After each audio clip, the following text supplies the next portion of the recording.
अमेरिकादेखि जापानको यात्रा यस्तो पल अविस्मरणीय थियो। अनि बहिनी र दिदी एयरपोर्ट आएर हामी चाहिँ त्यहाँदेखि ट्रेन चढेर टोकियोतिर लाग्यो। यो थियो मेरो त्यहाँको सबैभन्दा एकदम सुन्दर ठाउँ माउन्ट फिजी। त्यो हो म ट्याक्सीमा माउन्ट फिजी जाँदै गरेको थियो रमाइलो अविस्मरणीय क्षण। यो दृश्यले साँच्चैकै मनलाई बहकाउँथ्यो। त्यो नेचुरल ब्युटीनेस तपाईँले जसरी हेर्न सक्नुहुन्छ त्यहाँ गएर हेर्दै गर्दा सबैभन्दा राम्रो फिल हुन्थ्यो। र म चाहिँ त्यहाँबाट फर्किसके पछाडि एउटा राम्रो खालको रेस्टुरेन्ट खोजेँ र त्यहाँ गएर बार्बिक्यू गर्दा यात्रालाई अझ आरामदायी बनाएँ र केही कुराहरू त्यहाँ नयाँ अर्डर गर्दै मजासँग कुकिङ गर्दै केही समय बिताएँ। रेस्टुरेन्टमा कुनै फरक खालको डिस गर्न मन लाग्यो। खानाको स्वादसँगै हामी अर्को यात्रातिर लाग्यौँ। अर्को यात्रामा कङ्गारुहरू अनि थुप्रो मान्छेहरूको भिडभाड थियो। त्यो दृश्य साँच्चीकै राम्रो थियो। र बाटोमा जाँदै गर्दाको त्यो जङ्गलको यात्रा त्यहाँ पनि एउटा निकै चाखलाग्दो दृश्य देखिन्थ्यो। त्यसपछि हामी जापानको अर्को प्लेस बिम्बो गार्डनतिर लाग्यो। दिदी, भाइ, भिनाजु, भान्जा, म अनि सँगसँगै यात्रा गरियो। बिम्बो गार्डनमा हामी 1-2 घन्टाको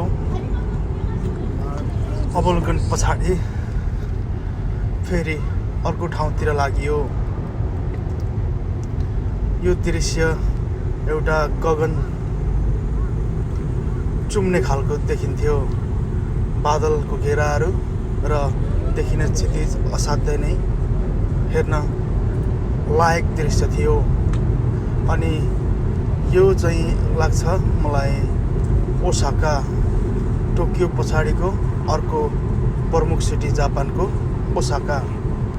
ओसाकाको टावर माथि चढेर त्यो दृश्य हेर्दै गर्दा साँच्चै नै रमाइलो थियो।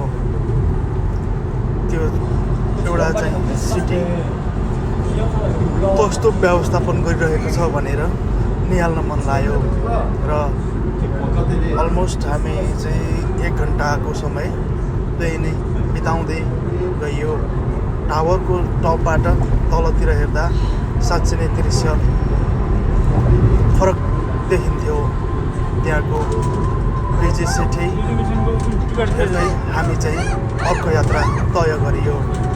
र त्यो अर्को एउटा अनुभव जापानमा बस चढ्ने अवसर पनि मिल्यो।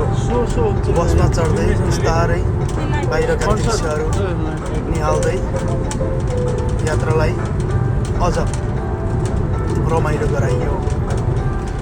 बाटोमा मान्छेहरू हिँड्दै गरेको दृश्य पनि देख्न सकिन्थ्यो। र यो चाहिँ भयो त्यहाँको जापानको प्रतिष्ठित एउटा मन्दिर पछाडि चाहिँ हामी फेरि एउटा टोकियो स्काई ट्री टावरको टपमा पनि पुगियो। त्यो टावरको टपबाट हेर्ने दृश्य साँच्चै नै अरू देशभन्दा फरक सहर जापानमा देख्न पाइन्थ्यो। त्यहाँका